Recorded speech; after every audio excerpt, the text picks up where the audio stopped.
Hello guys, I'm back and I'm going to be doing a reaction to the Road to 1.0 from Star Citizen. It was a live stream or something. It was a video, but you guys were saying I should react to it just to see what's going to come out, and because basically I don't really know what's going to come out. What are the plans are for this game. Uh so yeah, I'm just going to react. I'm excited. I don't know what's going to happen. So this is the the video Citizen Call 2954, the stars, my destination, Star Citizen 1.0. So let's just get right into it.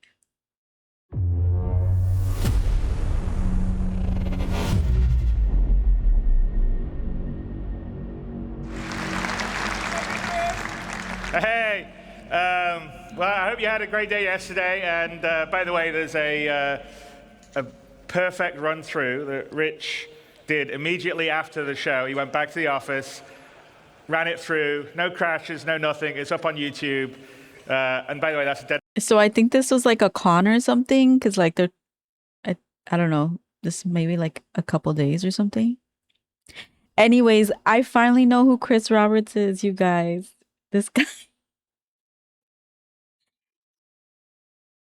Okay, to be fair, I've only been playing this game a month, okay? Okay, let's just keep going.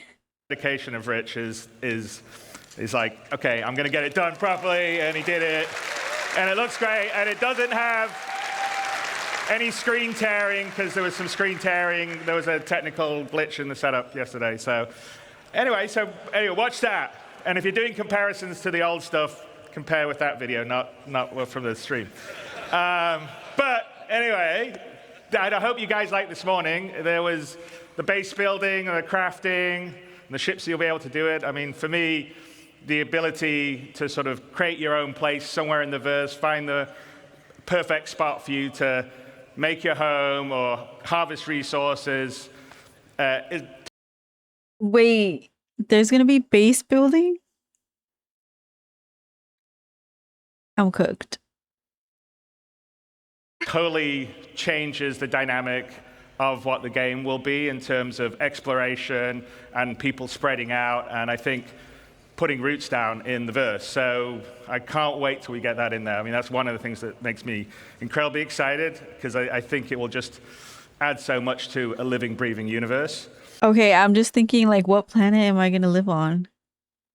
Or can I live in space? Oh my god. Okay, let me just watch it. I need to stop.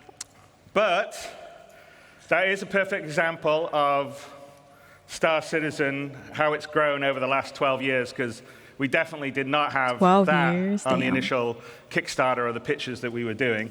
And, you know, Star Citizen is a living game. I mean, we're constantly always adding content and features and tech. As you can see, we're constantly upgrading, you know, what we're doing on the graphics side, making it better and always improving it. And even after we would consider it a released or a shipped game, not an alpha game, we will still be doing that. So it's just, it will be a living game. We'll never do Star Citizen 2.0. It will always be sort of Star Citizen that will continue to grow. It won't be like, oh, we're going to do Destiny 2 after Destiny 1. It will just be a living, growing product. Same for. Well, I don't mean that as a knock at them. I just mean that. Okay, how do I get invited to this con thing? Are they gonna have them like every year? But the big question really is, at what point? Or how do I buy a ticket? At CIG, what point would the rest of the team consider Star Citizen ready for everybody? Not just you guys out here who are beautiful, wonderful, early adopters, willing to put up with bugs, jankiness, you know, not a great new player experience. We know all those things are things that we want to fix and improve, and we want a game that everyone can just get into at the beginning, understand it, have fun, you know, pulls you into it, and then has a huge amount of depth. So the question is, what is that? And that is what we call Star Citizen 1.0. It's something that we've been talking and looking and designing and thinking a lot about over the past X number of years. And now we thought, you know what we should do, because I think half our sort of initial stuff is from a long time ago that you've seen, and then occasionally we'll talk about things we're doing in, inside Star Citizens or SE Lives. But we're like, okay, let's tell everyone the marker. This is what it is, Star Citizen 1.0. When we hit this, this is what we consider we're ready to go wide. Everybody in the world can get in, play it, whether you're hardcore or casual, have fun, play in the verse, interact, have a great time. And so that is what we're going to tell you today, is what we consider Star Citizen 1.0. That doesn't I'm so excited because I really have no idea what they have planned for the game. So let's see. mean, as I said, that we'll stop at that point. We'll continue to grow and build and add things. So fishing is not on Star Citizen 1.0's list, but I'm pretty sure, I know, but I'm pretty sure it will be not that long after 1.0. But that is the example. We're going to tell you what the marker is. And, to do that, Rich Tyra, who's our senior game director, is going to come out with a few of our other directors, and we'll lead you through what 1.0 will be. So without further ado, Rich Tyra. All right, Rich. Don't crash. Yeah. Hello, CitizenCon. So my name is Rich Tyra, and I'm the Senior Game Director for Star Citizen and Squadron 42. Now, I've been at Cloud Imperium for many years, and I've read many, many Spectrum and Reddit posts. And one consistent question I always see is, what type of game is Star Citizen? And I've read many, many answers. It's a PVE game. It's a PvP game. What about non-combat? Ultimately, it's all three. 3 types of players, 1 universe.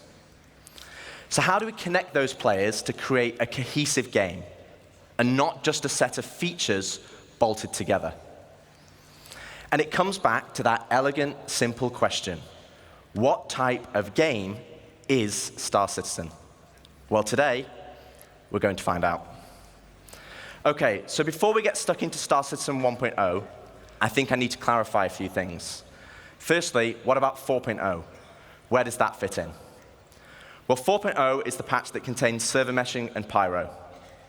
And fundamentally, it's an alpha development patch, which means it's adding further tech, features, and content to our alpha. Okay, so this is all that's in already.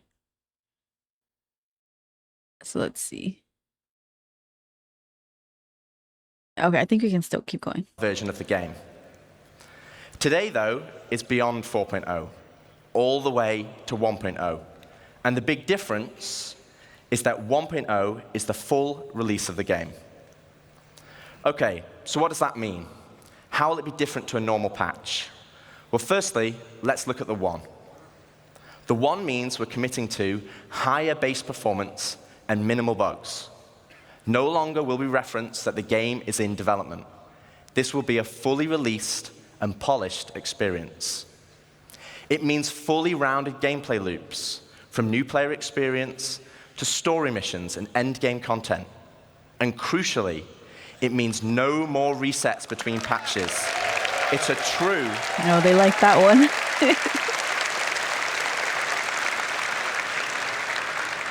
It's a true persistent universe. So if that's the 1, what about the .0? Well, it's just as important.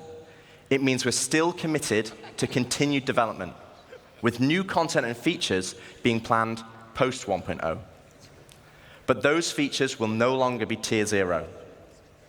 We'll be committing to a higher benchmark of quality for each patch, and most importantly, it's a moment in time.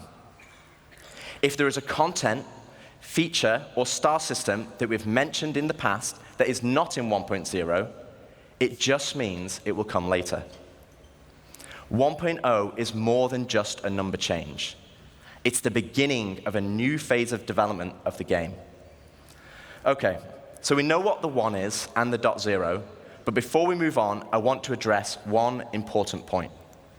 And for this, we need to go all the way back to the beginning. Say 2012. Here we are, the Kickstarter. As a backer myself, it brings back memories. And it also reminds me we had a lot of stretch goals. And one of those goals was 100 star systems. 100? But, and there is a but, the star systems of old are not the star systems of today. They were based on the privateer and freelancer model. They were unexplorable planets with an isolated and small landing zone and had automated landings. And we all know how that went.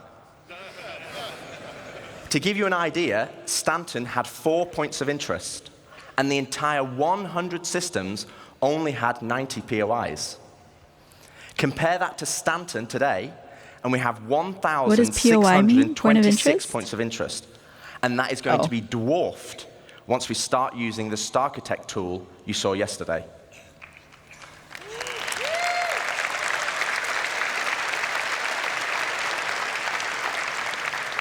So where does that leave us for 1.0? Well, we will not be launching with 100 star systems, because the game we have today was not just the game that was pitched back then. It's more rich, it's more diverse, and fundamentally, you'll be getting a whole lot more, and I mean a lot more. Okay, so now I've defined what 1.0 is, let's get into the cool stuff. Star Citizen, by its very nature, is a sandbox MMO. Today, you as a player have to find the fun. You have to figure out what you can do and how to do it. If you want to be a hauler or salvager, you have to know those professions exist. You have to know what ships support that gameplay. And you have to rely on outside resources for help. As it is now, the game is not set up to help you. So we're going to add a soft framework, a nervous system, that connects all the professions, ships, and content together. And to do this, we're going to add a main story. Oh. To help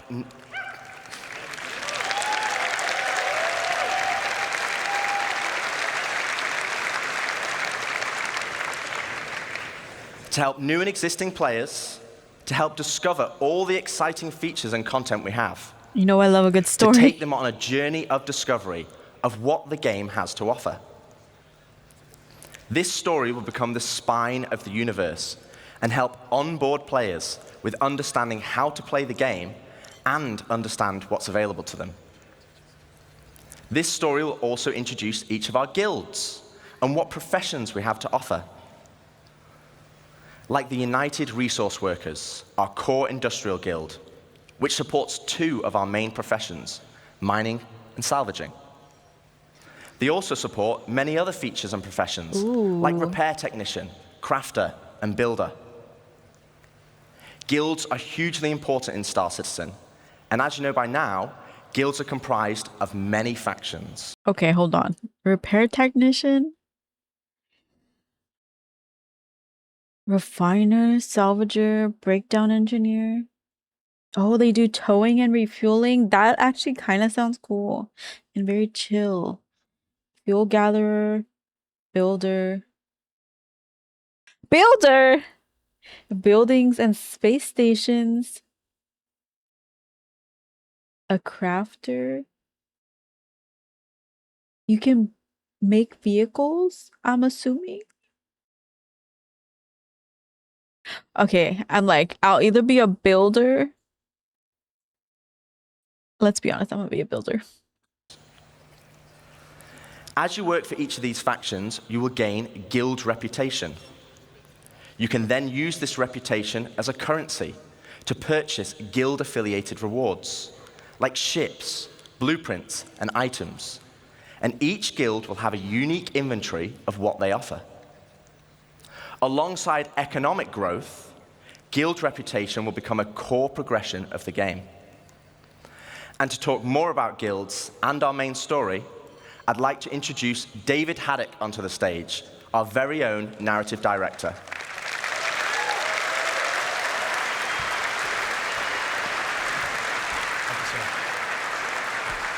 Thank you, Rich. Hello, CitizenCon. How's it going? Awesome. So yes, 1.0 is very exciting, and it's going to provide us probably our first real opportunity to finally inject a massive amount of narrative into the game. But we're looking to do that in several of ways. Now, Rich introduced the main story, so let's get into it. What exactly is that? First, it's a narrative experience.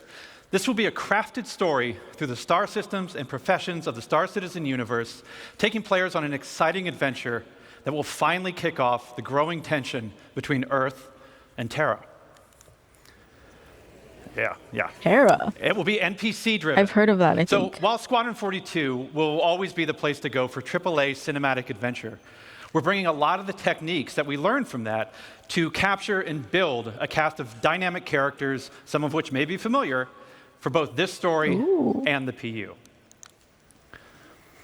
And the main story is also designed to be sort of like a tour bus structure where you can hop on and hop off at any time you want to. So we're not also requiring you to do it. So if you want to log in day one and just go off and do your thing, you can do that. Or maybe you want to put the story on hold so you can go explore a new facet of gameplay that you just discovered. Go for it. The point is that you can complete it at your own pace. So that's the what. So why do you want to do this? What's the motivation to want to go on this ride? Like Rich said, for new players, it's a great way to ease into sort of the vast lore that we've been developing over 12 years, the gameplay, the locations that the game has to offer, and also give you a sense of upcoming stories that are about to come. But you've been playing Star Citizen for years. You probably know the lore better than me. So what's in it for you? Now, of course, we'll have rewards along the way as you complete missions and whatnot, but we're finally going to offer a big prize for completing the story. Citizenship.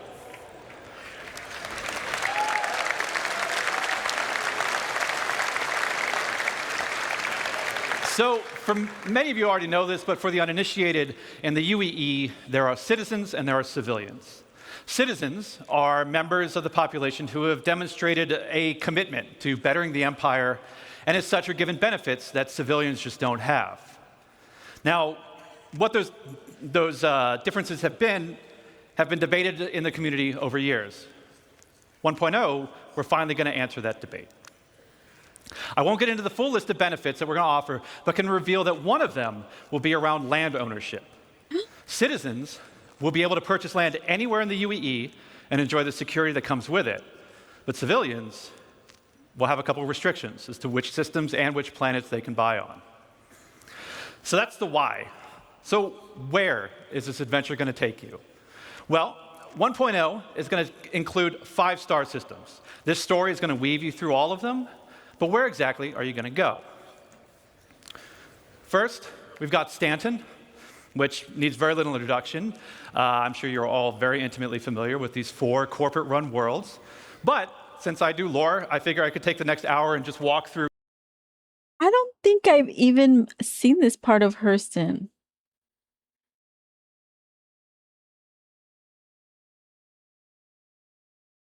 I need to explore more. Each one of these, but I'm kidding. We've also got Pyro, Land of the Lawless. A volatile star at the center of the system is the perfect metaphor for the constant struggle between the gangs and survivors trying to hack out an existence here. If you saw Ian's location presentation yesterday, then you know that he reintroduced Nick's system. There's another unclaimed system that's currently home to the People's Alliance, a wannabe independent government formed during the Messer era, but now struggling with the burdens of governance, a growing outlaw presence, and a new threat on their doorstep from Vandal raids. Ian also made another big announcement of our 4th system, Castra. Situated along the former Perry line, this was a key strategic system to launch an attack if the Cold War between the humans and the Xi'an ever escalated. Cascom looks cool. So that's 4. Do you guys want to know 5?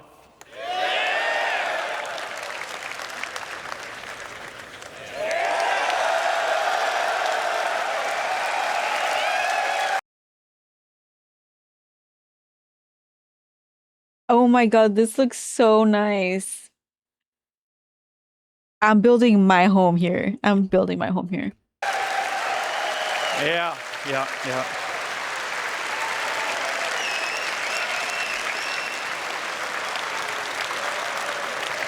We're finally doing it. Considered by many to be the new jewel of the Empire, Terra has been a shining star against the more imperialistic tendencies of Earth, even in the darkest days of the Messer regime. Now, many believe that Terra should be the new center of the UEE. I don't know how you all feel about that. Yeah, a lot of division. But that's our starting 5.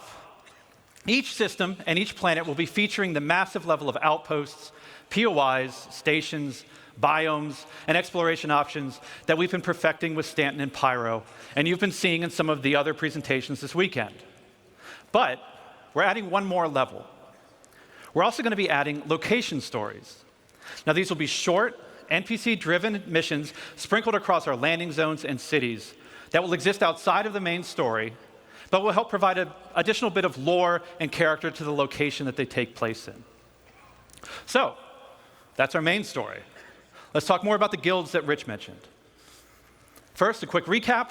Guilds act as a governing body for clusters of professions and factions with a reputation and progression system that will offer rewards the more you work for them. And I want to call out 2 things. One, I'm not going to have time to dive into all of the missions that you're going to see on this board, but just know that every mission type is either in the 1.0 roadmap or already in production. And second, we're also looking to move missions away from the Moby-Glass whenever possible. Sure, it will always be an easy way for us to get additional game content in, but we want you talking with people. So to aid that, we're going to be adding characters to represent the factions that you'll be working for that will help sell their personality. Now, some, they'll still interact with you via the written word, but some will call and check in on your performance. And others, you may have to meet in person from time to time. So, let's walk through them. Here we have the first guild that Rich showed, the United Resource Workers. Whether you're eager to earn credits, mining valuable resources I still want to from be a remote builder corners or of the maybe a universe, breakdown engineer. sifting through detritus to try and salvage some valuable components, or even just acting as a technician, you'll find plenty to do with employers like Shubin Interstellar, United Wayfarers Club, and more. Next, you have one of the oldest unions in the UE. Wait, Interstellar Transport Guild? Oh, you can do transporter, hauler, recovery expert, trader, and a courier. Okay. The Interstellar Transport Guild. This will be the go-to place for everybody looking to make their fortune hauling and trading. Some of the factions that many of you already work for now, such as Ling Family Hauling, Redwind, and FTL. And we're going to be adding something special. Imperial Sports Federation, a racing guild, racing pilot, marksman, industrial athlete, parkour athlete, and a racing driver. Okay, I can't do this one. Special for the daredevils out there. The Imperial Sports Federation.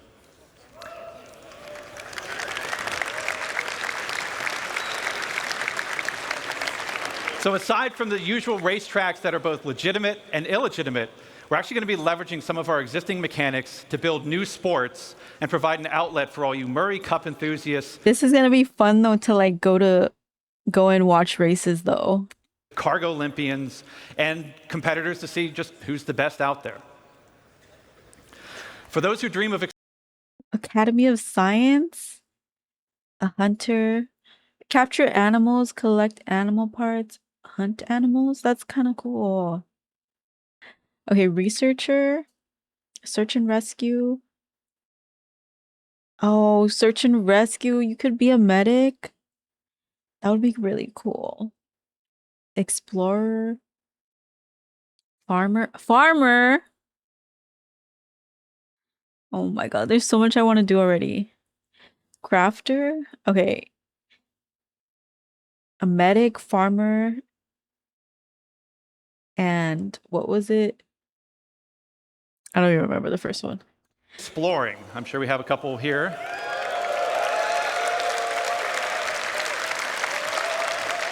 We had the Academy of Sciences that was brought up yesterday in the social presentation, if you saw that. This is a science guild that will include factions like the Imperial Cartography Center, who will task you with a variety of missions to better understand our universe, such as sending you into a nebula to do deep scans, or finally seeing what's at the bottom of that planetary canyon. We're going to have a new faction called High Point Wilderness Specialists, who will offer missions associated with the various fauna that we're starting to get into the game, from population control missions to harvesting specific resources for research. Now, I don't know if we have some people who'd like to do combat, but our combat guilds were doing something a little different. Now, previous to this, these are all of our profession guilds. But for our combat guilds, they operate a little differently.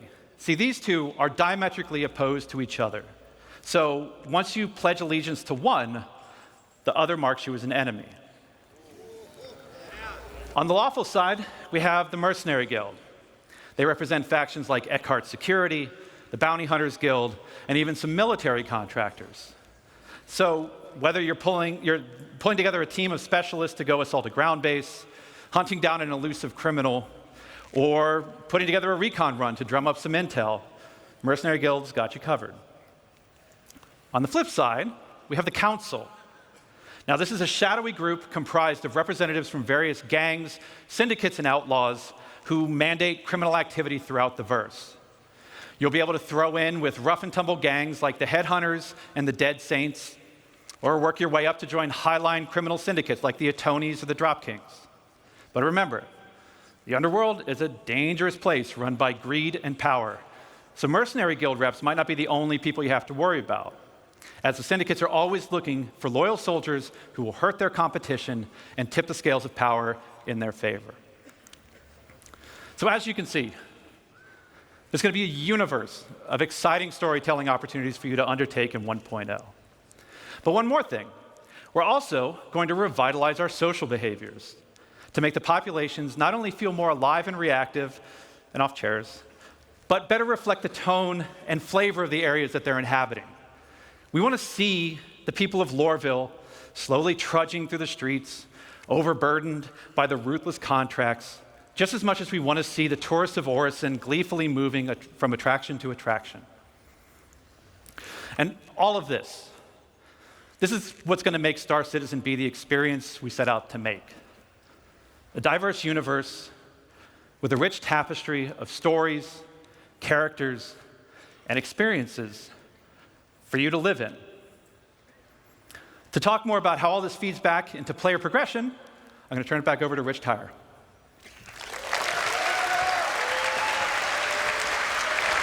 Thanks, Dave.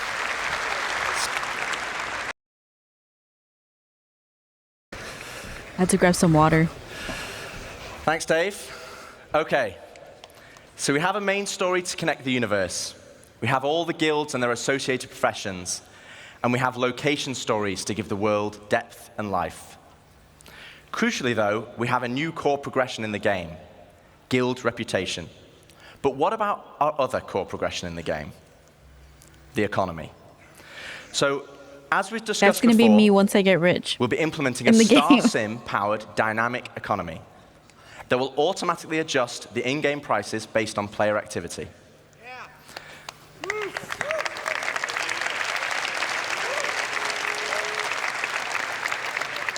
But for credits to actually matter, though, we need to have an economy where credits flow out as well as in.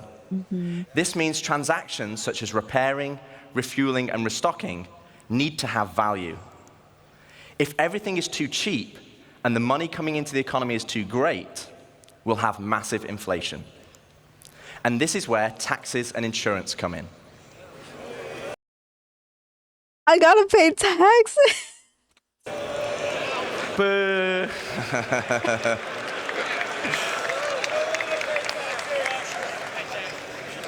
We'll have two main taxes: inheritance tax as part of Death of a Spaceman, and security tax for your base that will cover the cost of planetary shield tech. Insurance, on the other hand, will be split between medical insurance, which covers your hospital imprints, and probably the most important one of all, ship insurance. Oh, the amount of times I've lost ships, I'm going to be paying so much insurance. Now, as we have Death of a Spaceman, we also need Death of a Spaceship. Losing your ship should be significant. Right now, for example, over 90% of all claims in the verse are for ships that have not been destroyed.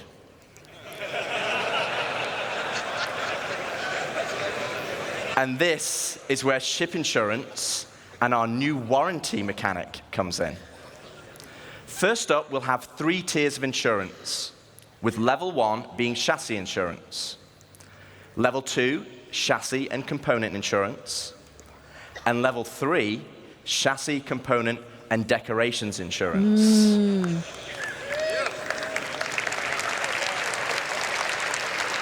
You can keep your shit if you have the bigger insurance. Now, insurance by itself will only pay out credits based on the wear and age of your ship.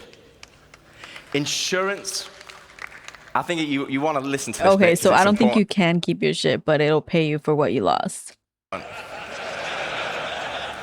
Insurance with a warranty, though, will give you back a new ship, plus any other equipment or decorations based on the tier of insurance you had. Oh, okay, they will. So this is the bit you need to listen to. All ships bought on the pledge store will come with a permanent warranty and their appropriate insurance.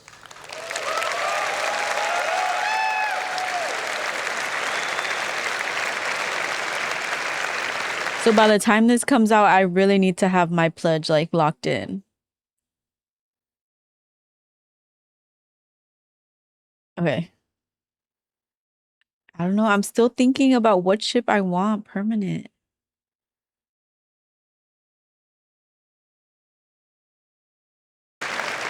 This means you will always get your ships back if they're attributed to your account.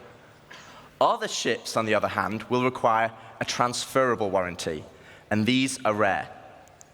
You'll be able to earn transferable warranties in-game, such as by completing the main story, as an example, and apply them to any of the ships you own. But there will be a cooldown for transferring it between ships, so choose wisely. Now, what about claim timers? It's another fun topic. And getting your ship back without a claim. Well, we want claim timers to be proportional to the crafting timers. This means it's more beneficial for you to go back and get your original ship. For this, we're going to be introducing a shuttle ship, just like a courtesy car. Okay, that is very helpful. You'll be able to claim the shuttle at no extra cost to most locations and then fly it back to your original ship. Once back in your ship, the shuttle will automatically return home.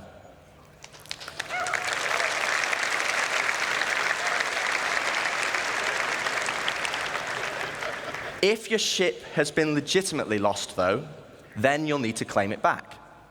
And as we'll be increasing claim timers, this will mean some ships will take longer than others, with starter or small ships always being readily available, and larger capital-sized ships taking a long time. So it's always better to try and get your ship back if possible.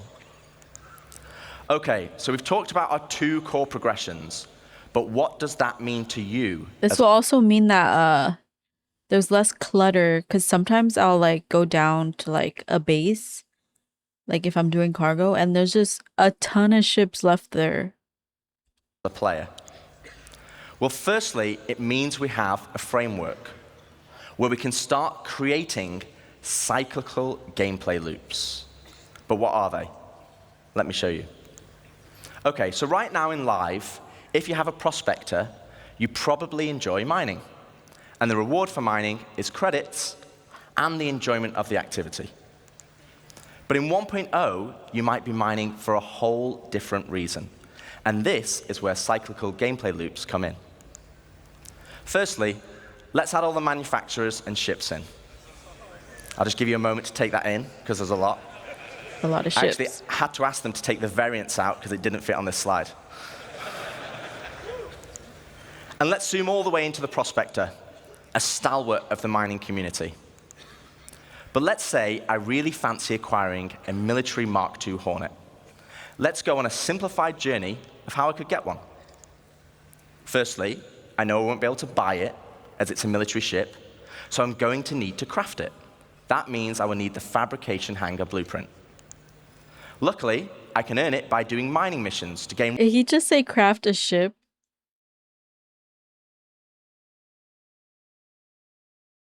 I did not know that was going to be a thing. ...rep with the United Resource Workers, and I already have the perfect ship, my trusty prospector. With blueprint in hand and some excess credits, I can now purchase a small plot of land on Stanton and build my fabrication hangar. Step 1, complete. Now I need to grab the Mark II Hornet blueprint. For this, I need mercenary rep, and more importantly, a combat ship. With that in mind, I will do a few more mining contracts to earn enough credits to purchase a Mustang from the dealership. Now I can start doing combat pilot missions for the Mercenary Guild, so I can unlock the Mark II Hornet blueprint. Okay, step 2 of our simplified loop is complete. I have the Mark II blueprint, but I need the resources to craft it. So I come full circle back to my prospector, but this time I'm mining for resources instead. As you can see, this closes the loop. No longer am I mining just because I like it, and there's nothing wrong with that. But now I am mining for a purpose and for multiple reasons. For credits, for reputation, for resources, for blueprints, and ultimately as a stepping stone to crafting my own ships to enjoy other professions. And this is just one of many loops. This is the core of Star Citizen 1.0.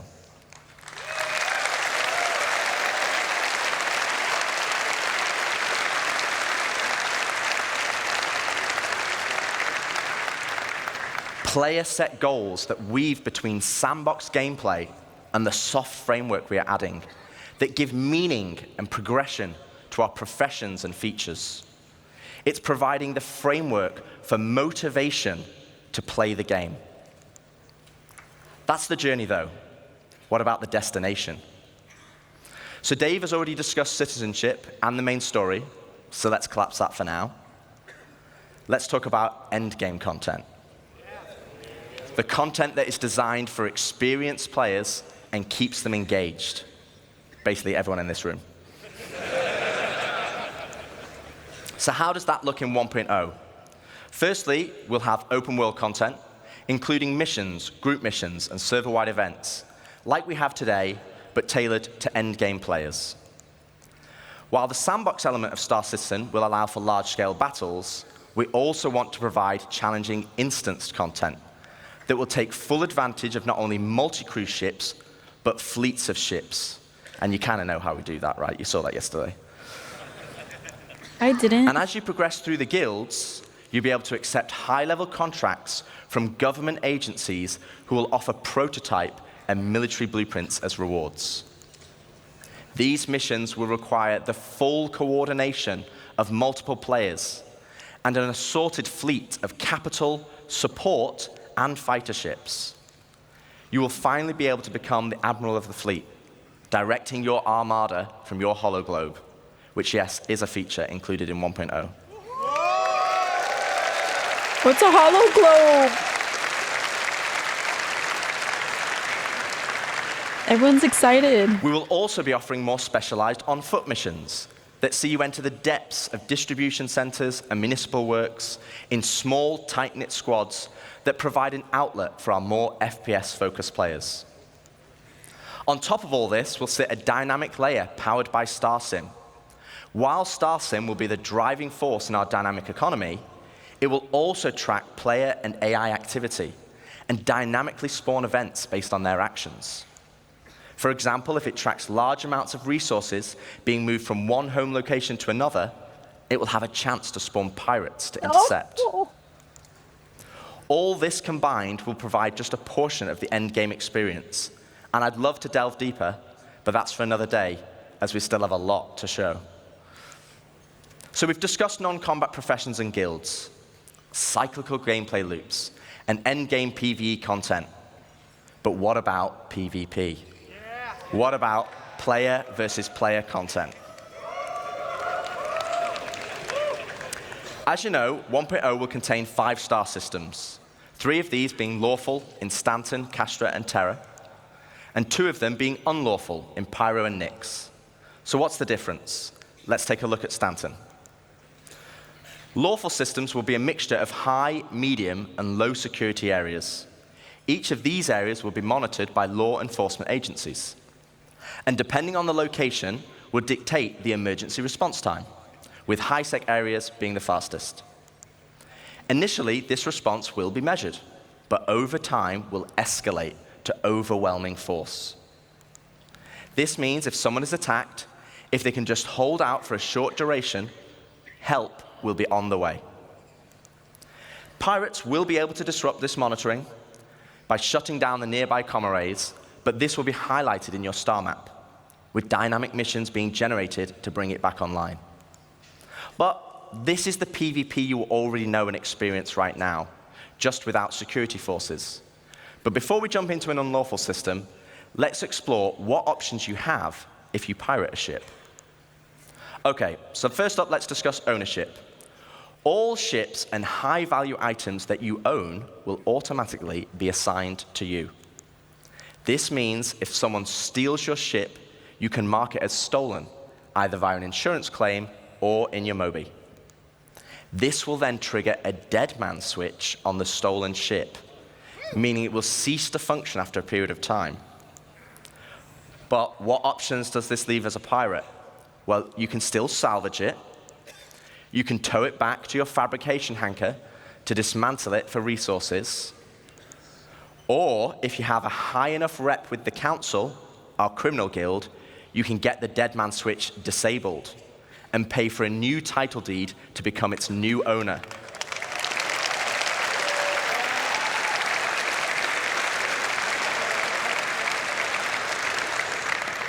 Also, if you're in a lawful system, you'll need to find a transient jump tunnel, as all major locations and POIs will have custom security that will scan you on arrival. Okay, so with that out of the way, let's look at the unlawful system in Pyro. Unlawful systems have no laws at all, and with that comes opportunity. Pyro, as an example, has an abundance of high-quality resources and is a hotbed of criminal activity, the literal definition of high risk, high reward. With crafting now requiring resources, you're going to want to create bases to mine and extract them. This is where base raiding will become a new form of PvP, and it's founded on a combined arms ethos. Defending players will be able to add defenses such as walls, automated turrets, and most importantly, ground shields, a localized version of the planetary shields used in lawful systems that absorb the most powerful of weaponry. No longer can you just turn up and drop a Moab.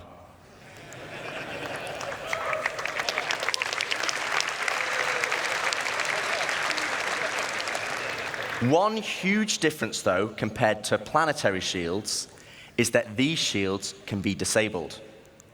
You will have to strategically assess each base and punch your way through its defenses on foot to eventually bring down the shield generator. Once the shield is down, then you have options. You want to raise it to the ground, you can bomb it from the air. If you want to extract all the resources, though, you'll need to infiltrate the base using explosive charges and hacking while fighting off the defenders. Now, both piracy and base raiding is founded on sandbox gameplay. And again, that's the essence of Star Citizen. But we want to add more.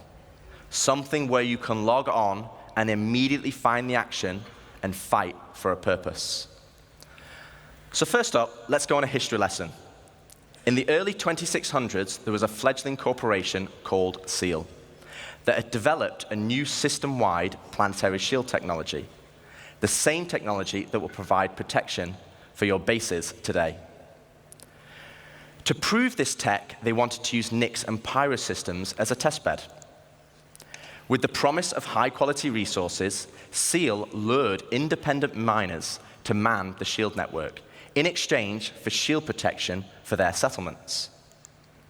As a prototype, SEAL couldn't provide total coverage over all the mining settlements, and so they created the SEAL Tokens program, allowing the most industrious factions to purchase shield coverage for their work.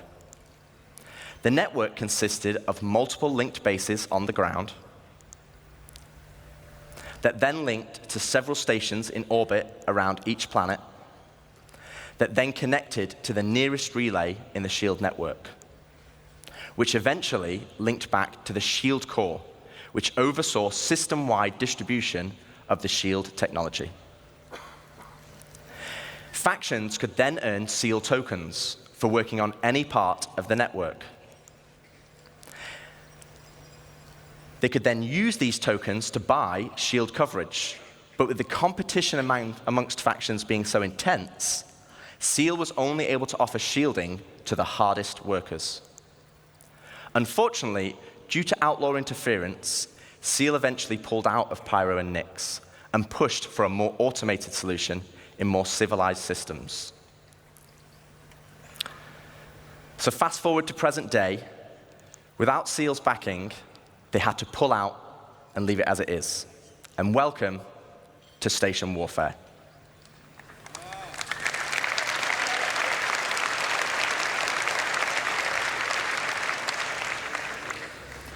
With the SEAL network still in place, but lacking resources, orgs can take ownership of these structures to gain access to planetary shield tech, which, as you know, would make their bases invulnerable.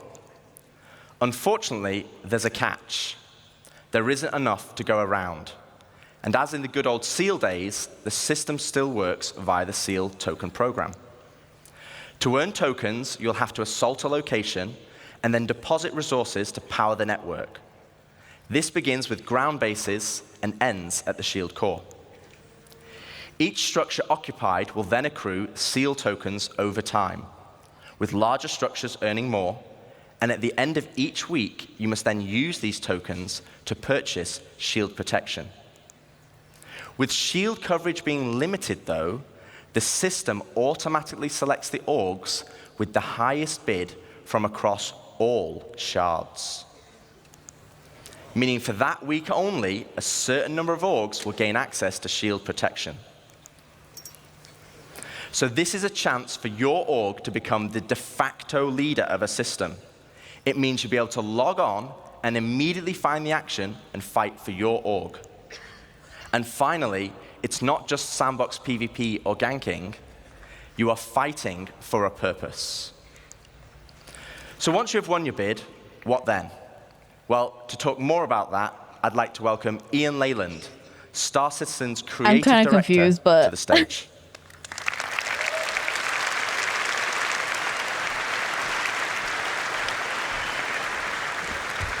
Good luck. Thank you. All right, hello, CitizenCon. Thank you, Rich. Thank you, Dave. So to continue the conversation of large-scale endgame org activities, let's go back to Pyro 3, where the ground bases were being built earlier today. This morning, we saw the small habitat being built by Luke. Okay, I need to find that video because I want to watch that. Or if maybe it's not on YouTube. I don't know if it was like just for the con. Because I want to build a base so bad. Like, I'm just going to stay at my base and farm and do nothing. And then we saw Deck start to expand the base into a commercial enterprise. But eventually, we saw a massive example of an org base. But with everything Rich was talking about, with org system-wide activities, we want to give you guys the ultimate end goal. But also the thing we need to protect. And to do that, let's look up into the sky and see what it is. So it seems like I really need to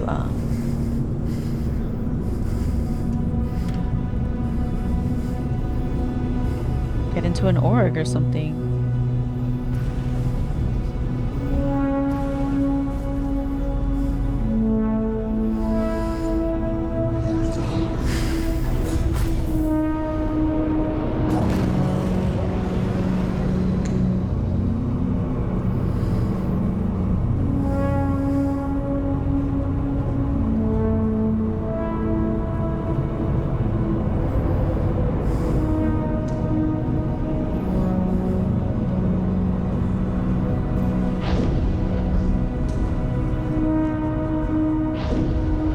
inside a ship.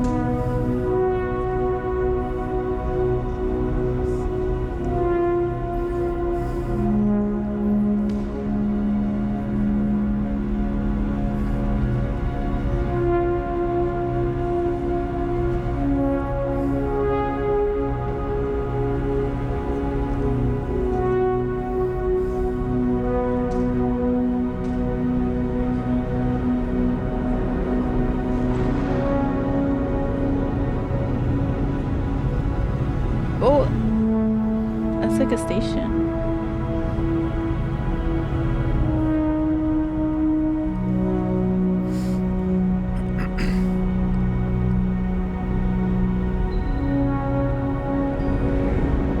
They need to cut his mic.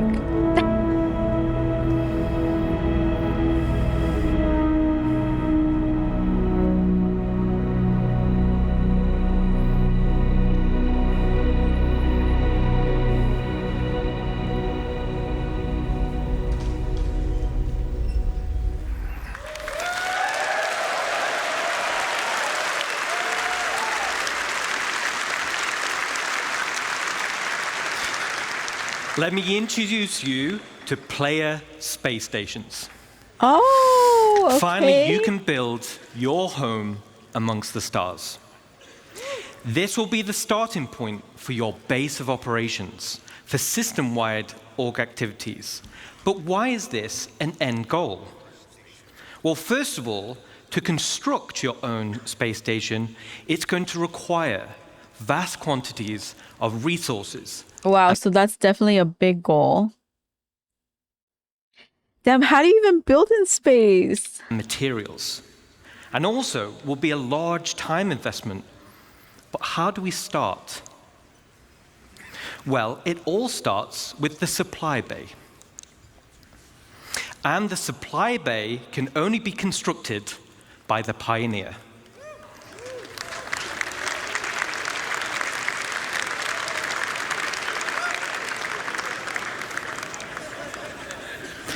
Once it's created, the supply bay then handles the creation of the station itself. Now, we're in gray box development phase, so the artwork's not final, but let's go on a journey and start building our space base.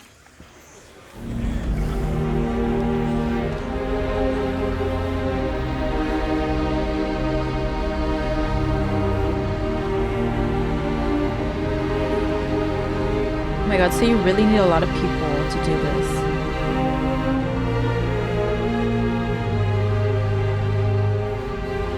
Isn't it be so much like war and stuff?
Awesome.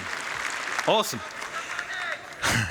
So as you saw, the cargo grid of the supply bay consumes resources, and the required resources will be substantial. and will need to be topped up over time. So this means orgs will be encouraged to have efficient logistic networks to feed the supply bay. And as Rich outlined with professions, it's ideal if your org is well-rounded in terms of roles. Even the starter player can contribute. The supply bay has automated construction drones, which are used to create the station. And unlike ground bases, many drones are used at once to create the base. Once the station is built, the supply bay then integrates into the station itself. So here we are. We've built our core station module, and it's big. And out of the box, the station comes readily built with some core functionality. Let me talk you through it. Right on the top is the bridge, which is the command deck. This is where all further construction is going to be managed. From here, we can then monitor the status of the entire station. We have access to power and water management.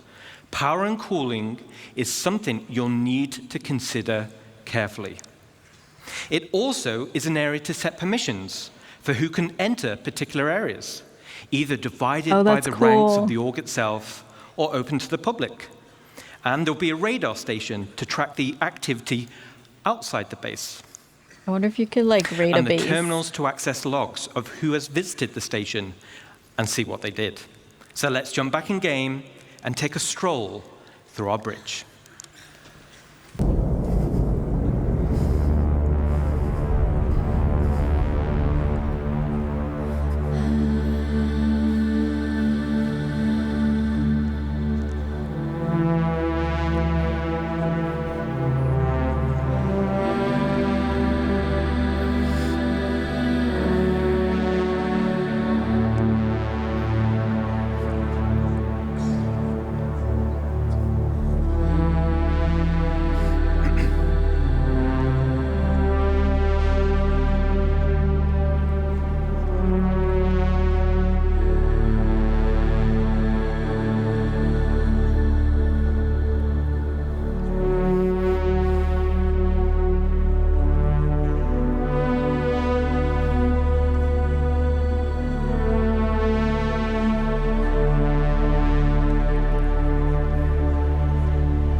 Super awesome.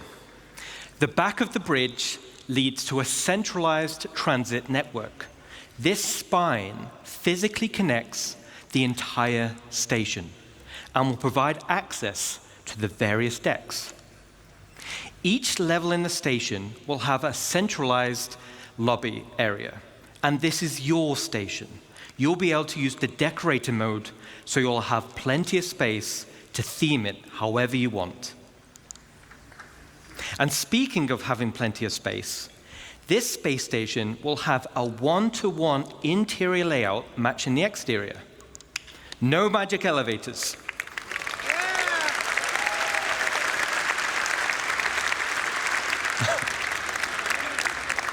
So you can circumnavigate around the entire perimeter, and it's wonderful. Okay, let's jump back in.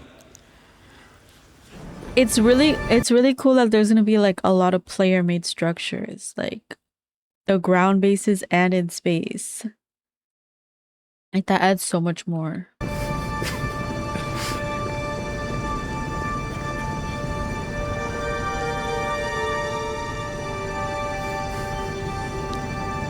Although the only thing I'm like, does it stay on? It has to like switch servers, right? So what if like they're in the same spot. I guess we'll see.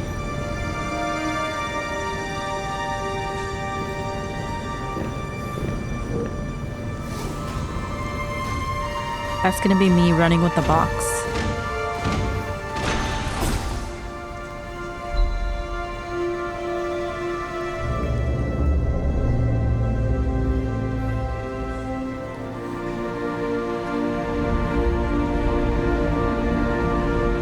Damn, it was going fast in there.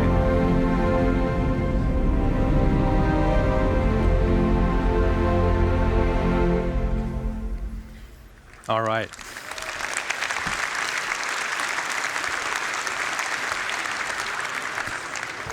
As you can see, right at the bottom of the central transit system leads to the lower areas. This is where you'll gain access to the engineering deck. So like bigger ships, this is where all the hands-on engineering and maintenance gameplay happens. This will serve as the beating heart of your station. Then we have the hangar deck. And as the name implies, this is where you'll gain access to your hangar network. The base station comes with a large hangar already built, along with 2 docking collars, and also empty slots for another 2 medium hangars when needed. There will be a vast network of internal road systems, meaning you can quickly drive from one hangar to the other. No elevators needed. Okay, let's check back in.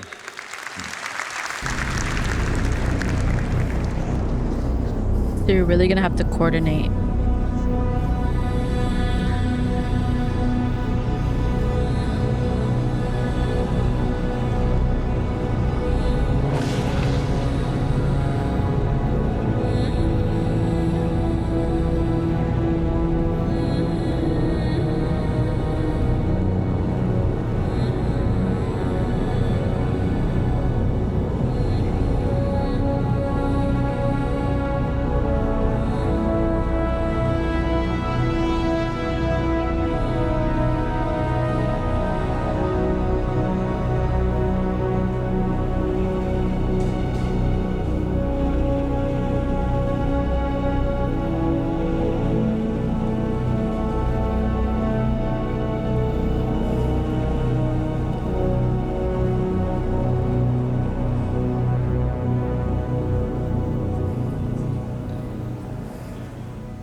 All right, so your station hangar will offer some enhanced logistics.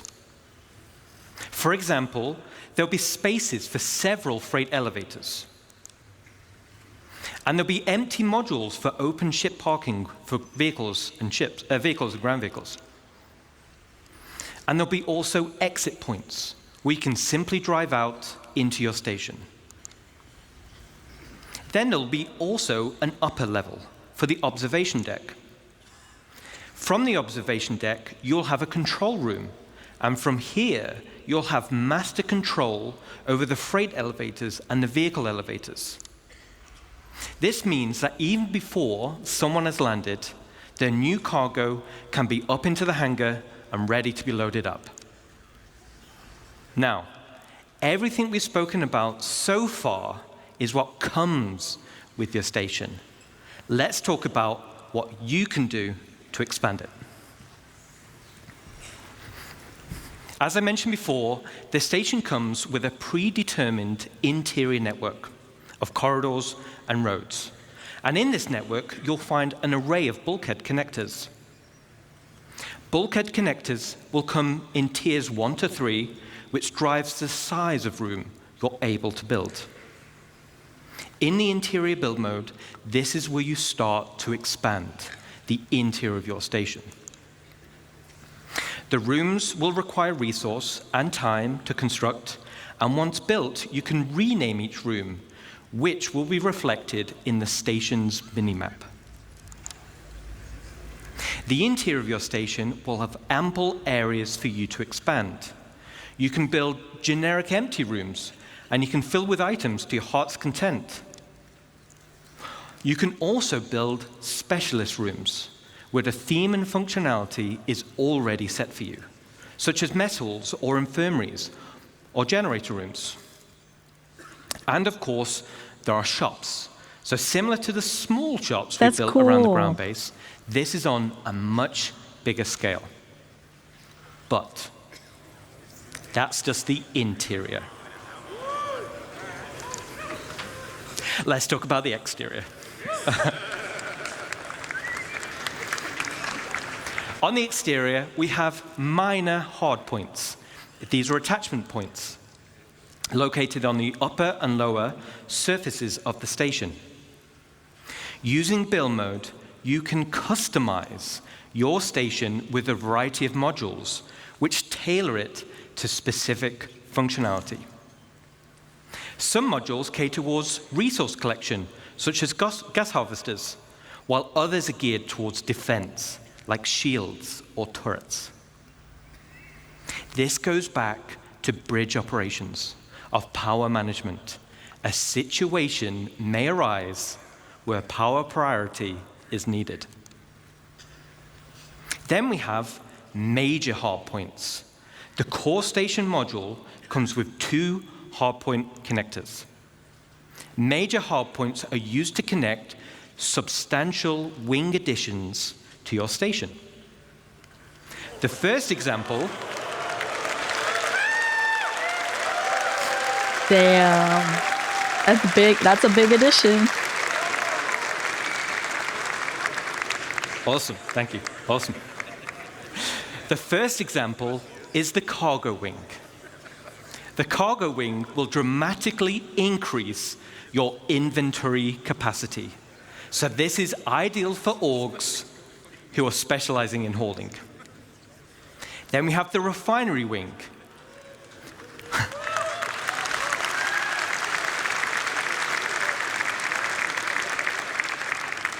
So you'll be able to refine resources on a vast scale. This is like building a whole freaking city just for you and your friends. As it's in space, it's much more convenient than traveling to a ground base. Now, a player could buy resources from your cargo wing and then refine it directly in the refinery wing. And finally, we have the hangar wing. So, all right. Oh, so you can have more hangars.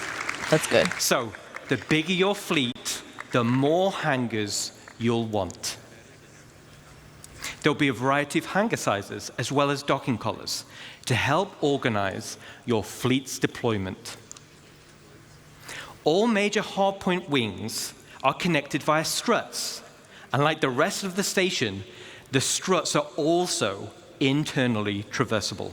We're gonna need a lot of little mini cars. So let's recap on the exterior expansion wings. Minor hardpoints give us options on how to collect resources or provide automated defenses for your base. Major hardpoints gives us options on how you can specialize your base. Let's jump back in game and see how our base is getting on.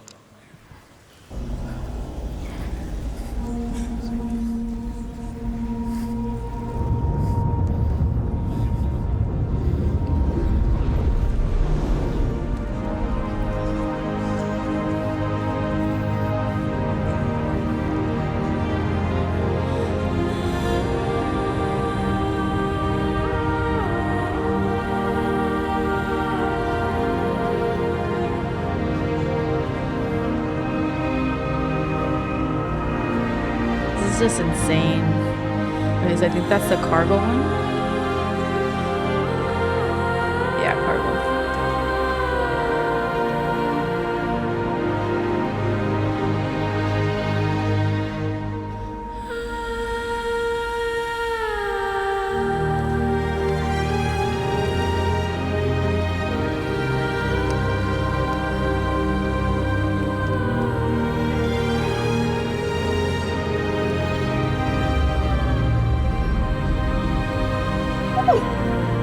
How are you guys?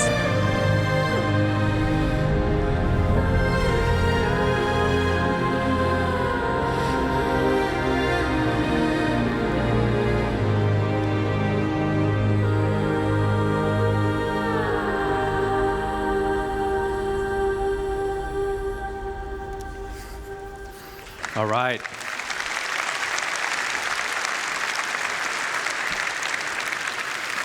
Yes, Pedro has been working with us on this as well, so thank you. Looking cool.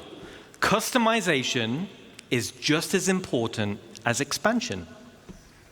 Similar to ground bases, you'll be able to earn tints for your station, and you'll be able to apply decals for your org logos.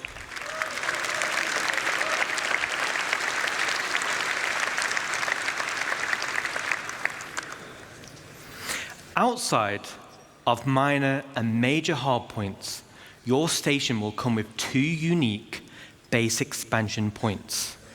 One on the top side behind the bridge, and one on the underside. The top side will be for the crow's nest. Now, all the other modules built so far have very specific functionality, but I'll admit, this is for the org members out there who want the ultimate in personal space.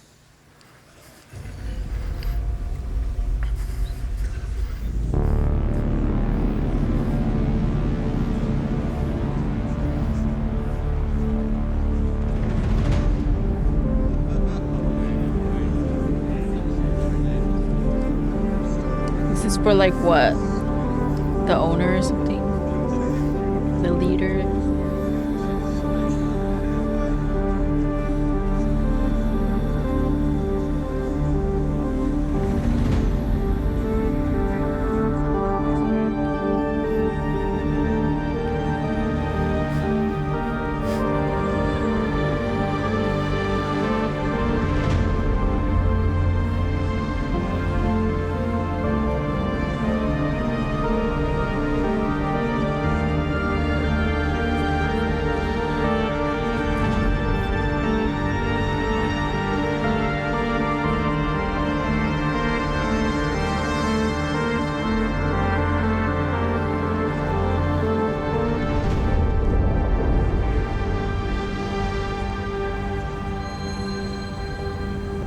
That view. All right.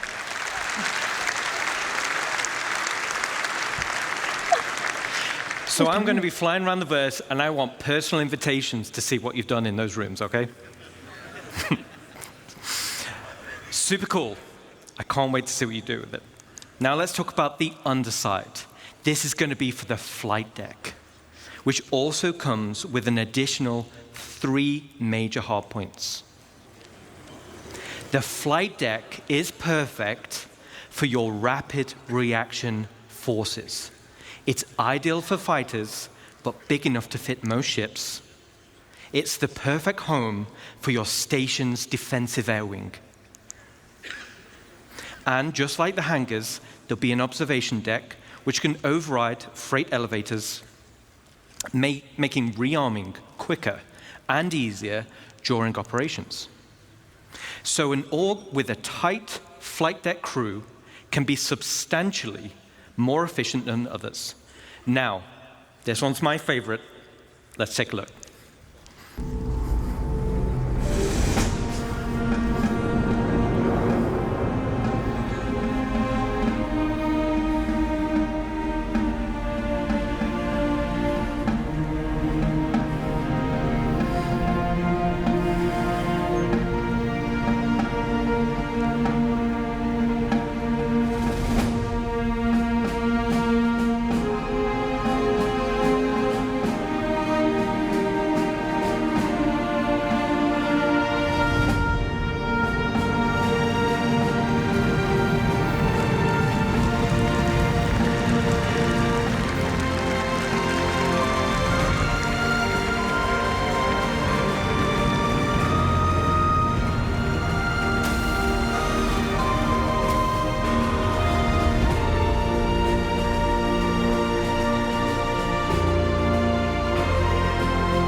All right.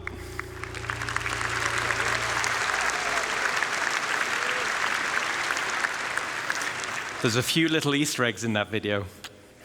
But why do you need a flight deck for your rapid defenses force?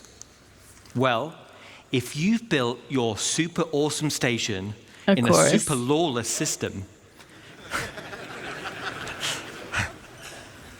now you're the potential targets for others. Everyone will have their eyes on your resources and wonder what gear you've got in your inventories. And let's say we didn't win the station warfare bid that Rich mentioned. Let's take a look at the inevitable.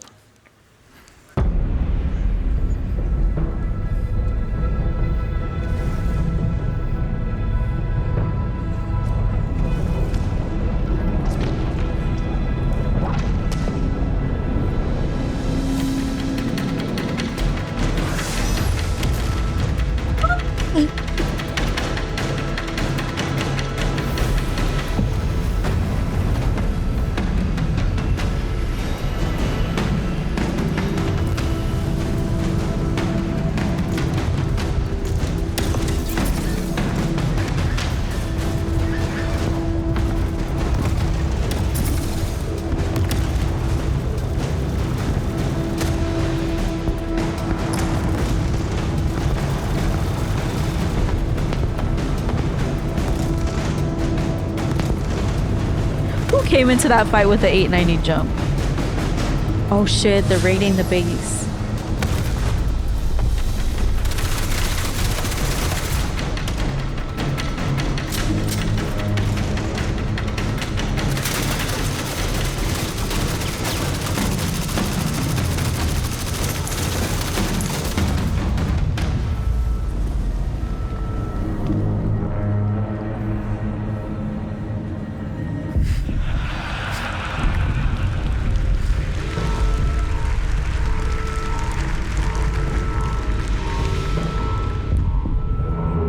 You don't look worried at all.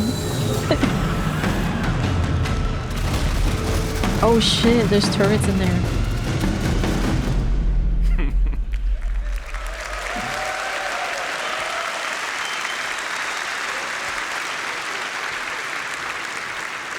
Okay, so not only is your station a staging area for offensive campaigns, it's also a defensive fortress.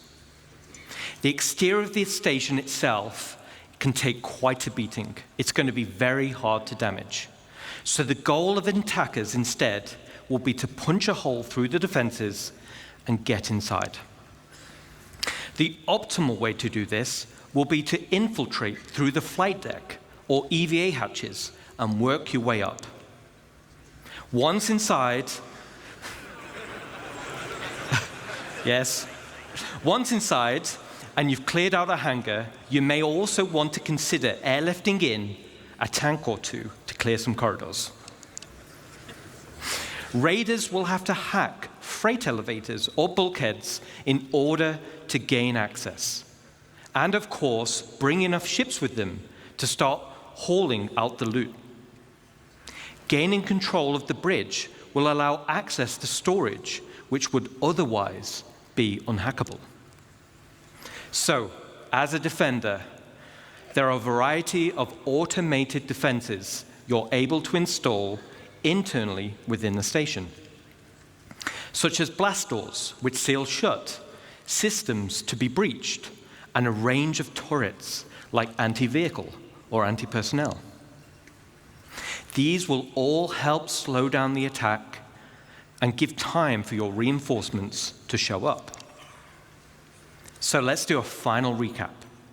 This is one of the end game goals for dedicated orgs, and will be your base of operations for system-wide activities. The station can be customized both in the interior and the exterior, meaning you can tailor it to your own requirements. And it's your very own home amongst the stars. But wait. But wait. There's one more unique module we can build, and that is the dry dock. What does that mean?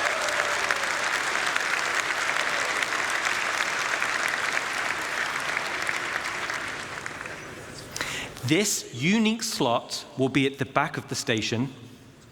It has its very own dedicated observation room with crafting stations, and has a transit tram which runs along the inside of the arms, leading to the docking collars where your ship will be constructed. So, the only question still remains: what sizes of ship can we build? Let's take a look. It's to build ships.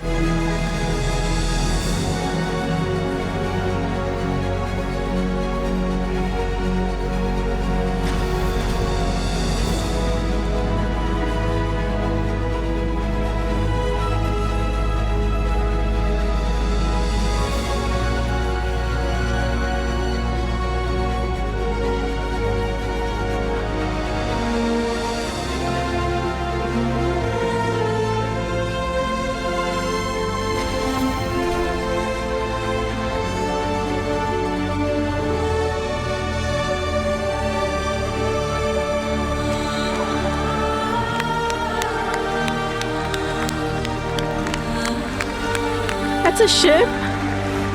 Yes. That thing is giant.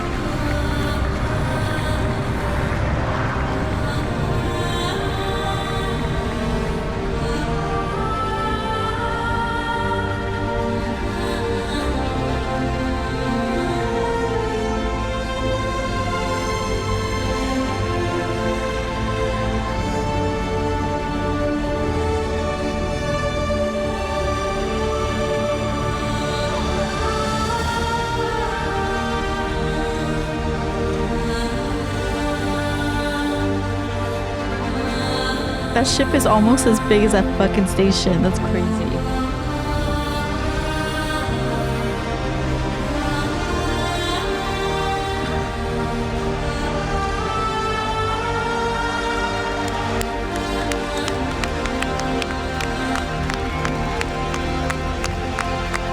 Wait, you can connect?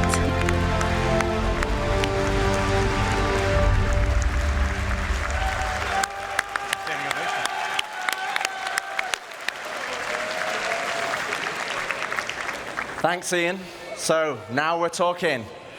Multiple stations linking and dry docks to craft your very own capital ships. That was a capital ultimate ship. end goal for any org. Okay, so let's take a step back. At the beginning of this presentation, I mentioned we had 3 types of players and 1 universe. And hopefully you can see we have purposeful gameplay catering to each type of player. But that wasn't the only goal. It was to build a game that connected all 3 together cohesively. And this is where you come in. The community, the lifeblood of Star Citizen. Whether you're a PVE player delving for unique crafting blueprints, a non-combat player mining for high-quality resources or building a base with your friends, or a PvP player fighting for your org in station warfare to protect your base. Each one of you supports each other. You need the blueprints to craft, you need the resources to make them, and you need the equipment and protection to be safe. This is what Star Citizen is. It's a universe that caters to all players. Now, I could probably go on for another 10 hours deep diving into each system.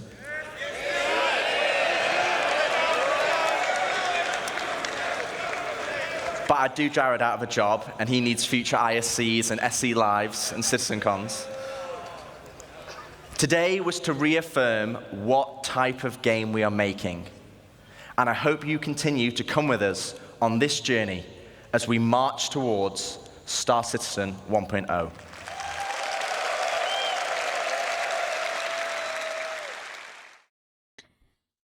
Oh my god.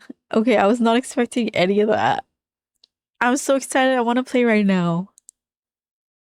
But obviously I don't even know when this is coming out. It could be like years from now. But I'm so excited for what's to come. Oh my god. Thank you guys for telling me to react to this. This was really cool to watch. Yeah. All right. I guess I'll go now. Thank you for watching. Don't forget to like and subscribe. And if you want to see me react to like any of the other videos on this channel, let me know. Bye.